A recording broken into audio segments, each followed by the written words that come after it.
Am I the a-hole for filing a report against my late husband's colleague and getting him fired? My husband, 33, passed away 3 weeks ago. He used to work for this company for 4 years. He'd known lots of people and made so many friends. For days, I kept getting texts from his colleague, Ted.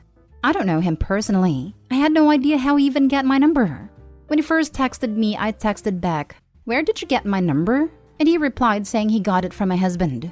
At first, I felt annoyed, but then I started getting flirty texts from him. They started getting more and more inappropriate. I warned him to stop, but he sent me a D-pic one night at 3 a.m. and asked if I needed company since he knew I was lonely. I was appalled and enraged. I couldn't even sleep at night. I waited till the early morning to go to the company, straight to his boss, and filed a report against him after explaining in details about his behavior. He ended up getting fired because the other colleague said he did me and my husband wrong and disrespected his memory. He started arguing about how low what I did was, coming to his work in hopes of ruining his livelihood.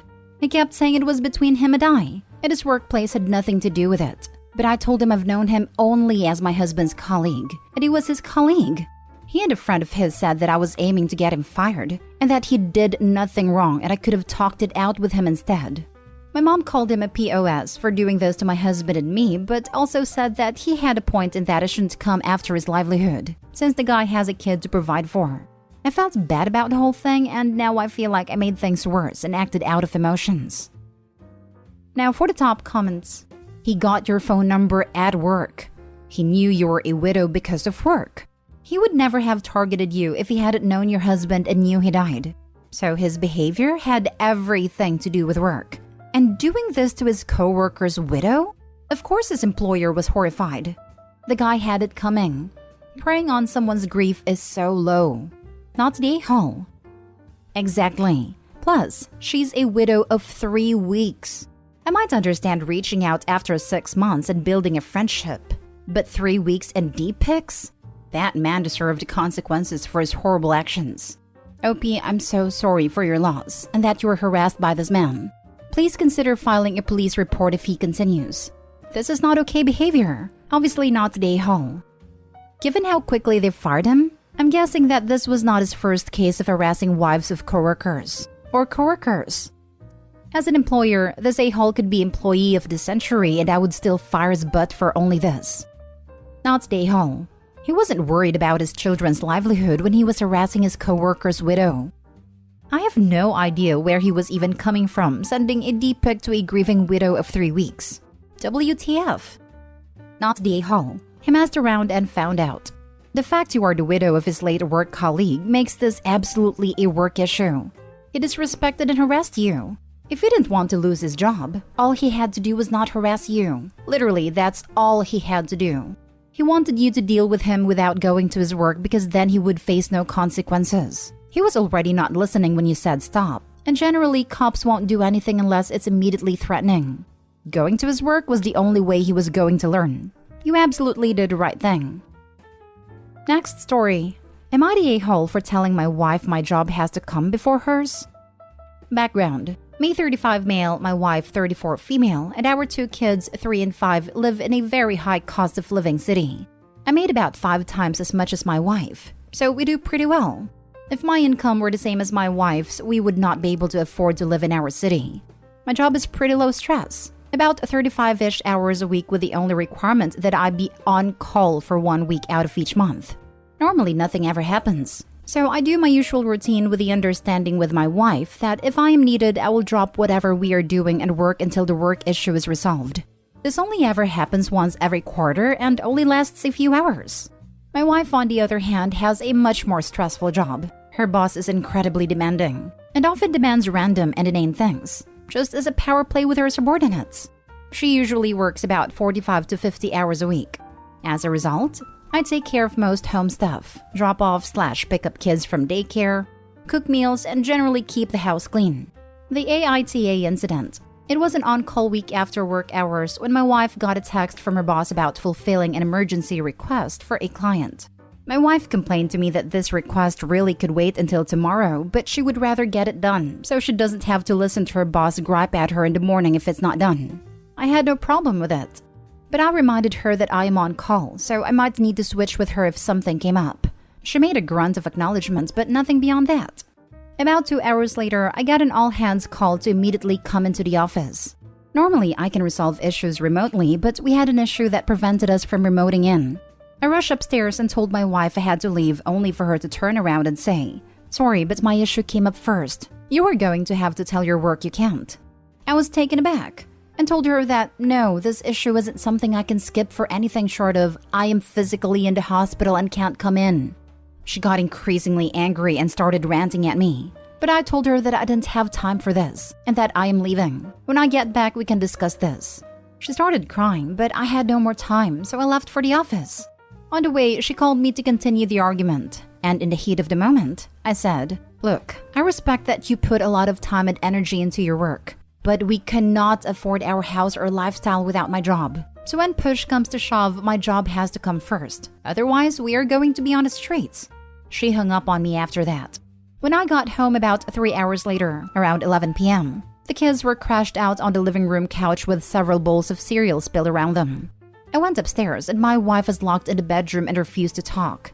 In the morning, I found out from the kids that she spent the night crying in her room and didn't feed them dinner or tuck them in, so they made cereal and had a sleepover in the living room. Not the a-hole, and her neglecting to feed your children should be a red flag. I mean, if I came to that, I would be livid. Kids shouldn't have to fend for themselves because their mom is having a meltdown.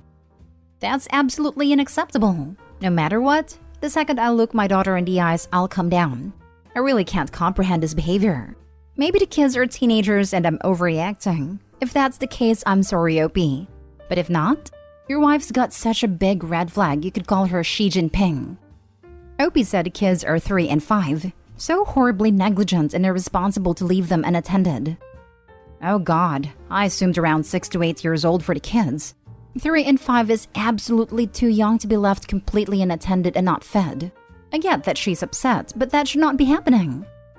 I'm not going to lie, I was prepared to give you the or the a-hole after reading the title. But no, you're absolutely not the a-hole in this situation. Her behavior with the kids was horrible. She must change her job and attitude. I have tried many times to get her to look for a new job, but won't. I think it's partially a sense of loyalty to her job and a fear of newness. Your wife needs a reality check and some serious therapy, or you need to rethink things with her. She deliberately neglected your children because she was butthurt. This definitely sounds like mental breakdown, particularly the fear of change and the crying all night. She definitely needs to get herself in therapy to fix this. Next story is titled, "Am I the a-hole for not wanting to be a stay-at-home mom and find a job instead?" My husband's father passed away recently. He grew up on a large farm in Kansas, and him and his mother inherited a farm. My husband, John, 24 male, and I, 21 female, met while he was living in New Orleans, attending Tulane on athletic scholarship, and I was working as a waitress. We fell in love and he proposed quickly. We married a few months ago, and I'm currently 3 months pregnant. We've been living in NOLA, but since his father's passing, his mother needs help with the farm, and he suggested we move there and it will be better for the child to be raised on a farm anyway. I didn't really want to do that, but I agreed as I knew how much it meant to him. When we got there, I was surprised how big and isolated the farm was. My husband and I share one car and his mother has another.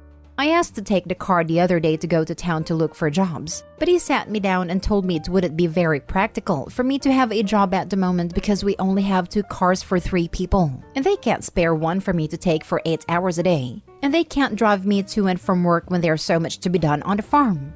I wasn't very happy about that, but it made sense. So I looked for some jobs online, and when we were eating dinner, I started the subject again, saying that I think I will look for some work from home jobs, but I will need stable internet connection and ask if there's any way we can change providers, as it's a bit slow. He told me all work from home jobs are a scam and he doesn't want me falling into a trap, and that he needs the laptop available at all times to communicate with his customers. I was devastated, but didn't want to argue, and I understand that his work is currently supporting us all, including his mother. We had a small family gathering, and his sister and sister-in-law asked me why I didn't want to be a stay-at-home mom. I explained them everything, and they told me I should think of my family first, that all kids in this family are raised by a stay-at-home mom, and I should just go with it and everyone will be happier. I said that I would get bored, and I need a job to help supporting us, but they kept telling me that I should listen to my husband. When everyone left, John came to our bedroom and we had our first massive argument. He told me I embarrassed him in front of his family. He told me he can't believe how heartless I am being, and that I clearly don't care enough for our baby to stay home and raise him. He called me an a-hole and told me it's best if I slept in the guest room for a few nights. He hasn't spoken to me since, and his mother told me I hurt him and all of them by refusing to carry on family tradition of being a stay-at-home mom, and that I am bringing shame to him, showing that he can't support his family. And I am torn. I thought I knew what I wanted, but everyone is telling me otherwise and my head is a mess. Am I really the a-hole for wanting to find a job? Is it really that wrong of me? I thought I was right, but now I'm doubting myself. Now for the top comments. This is screaming isolation tactics, not stay home. And then the argument and punishment for having her own opinion on what being a stay-at-home mom would feel like specifically for her. OMG. I'd be telling him, forget the guest bedroom. I'll stay with a friend. That's the thing. She doesn't have any friends where she lives. She doesn't have any options. How would she even get to a friend? She doesn't have a car. This whole situation is just scary. He doesn't care at all about what she wants. Not stay home. Get out of that house now. You do not want to be trapped on an isolated farm in Kansas with no money of your own, no car and a baby. The longer you wait, the harder it will be to get away. Way easier to leave pregnant than with a baby. OP, they're trying to coerce you into their lifestyle. Did your husband ever discuss with you before moving what his plan was for you and your life? It sounds like you'll just be the incubator and caregiver in his eyes, as it doesn't seem like he has any respect for you as a partner or even a person. Being a stay-at-home mom is so hard. You are on 24/7, especially if you don't have a good support system. No car, limited access to computer? Ridiculous. Also, a large majority of work-from-home jobs send you the equipment you need. Laptops, monitors, printers, etc. However, I wouldn't be surprised that if you were to do that anyway while living in that house, that they would sabotage it however they could. Really consider leaving. Doing it sooner rather than later. You can get the marriage annulled. Just file right away. Don't get stuck in this hell of isolation and being told how wrong you are for wanting to just live life. Now for the last story. Am I the a-hole for not wanting my girlfriend to decorate my apartment? I, 29 male, have been with my girlfriend, 24 female, for 2 years now. We have not lived together before, but she's currently 18 weeks pregnant, so I suggest that she move in with me once her lease was up. It ended at the end of June, so she's been living with me for almost 3 weeks now. Well, we get along well, and overall living together has been great. I've noticed that she started to change things around my apartment. She only brought a few things over since my apartment is fully furnished, so I understand her need to make it feel more like her space. Everything in my apartment is mid-century modern. It's a mid-century modern building and I bought the apartment because of how much I love that style. Some of the things that she's suggesting or bringing into the apartment absolutely does not go with that vibe. She's taken down some of my artwork and replaced it, cleared off my shelves I curated and put her knickknacks on it, went through my pantry and cleared out things she thought were unhealthy, all without asking me.